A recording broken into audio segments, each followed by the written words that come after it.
vous avez conscience ou l'impression d'avoir marqué les générations?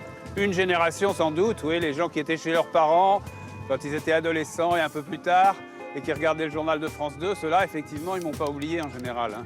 Maintenant, ils ont 40 ans, 45 ans, et ceux-là, je les rencontre parfois dans les salons du livre. Ils passent devant en souriant, puis on bavarde, ils me racontent leurs souvenirs. Allez, stop. À notre demande, il se replonge dans ses archives, 43 ans en arrière, pour ses débuts. C'est un de mes premiers journaux, c'est affreux. Non? Ça fait quand même très démodé. C'est un sondage de la Sofres, publié par le Figaro, qui retiendra demain la...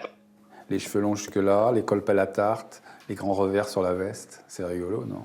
Ah, ça, j'avais pas revu ça depuis une éternité. Hein. Il faut encore noter que d'après ce sondage, les Français seraient de plus en plus pessimistes. J'avais un ton que j'aime pas du tout. Je déclamais un peu, la fin des phrases un peu snob. Enfin, je trouvais, non, c'est pas bien. Heureusement, je fais des progrès après. Il y a une tension, une forte tension quand on fait les journaux, surtout dans les premiers, sans doute. Même après, sur le 20h, c'est quand même dur. Le 20h, c'est ce qu'il y a de plus dur, quand même. Voilà, bonne soirée sur Antenne 2. Autre moment de télévision qui lui colle à la peau.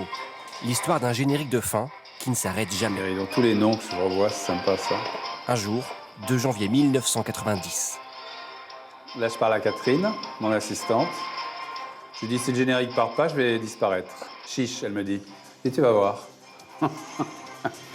Mais ça me fait rire. C'est un gag idiot, mais ça me fait très rire. Moi, ça me fait rire. À la fois, c'est presque un peu pathétique de penser que j'ai peut-être fait 2000 journaux télévisés et que je reste dans l'histoire de la télé pour ça, quoi. Bon. Se remémorer ses années de succès. Il en est un qu'il espère secrètement un jour. Depuis 3 ans, Stephen Combe réalise ses propres JT, diffusés sur Internet.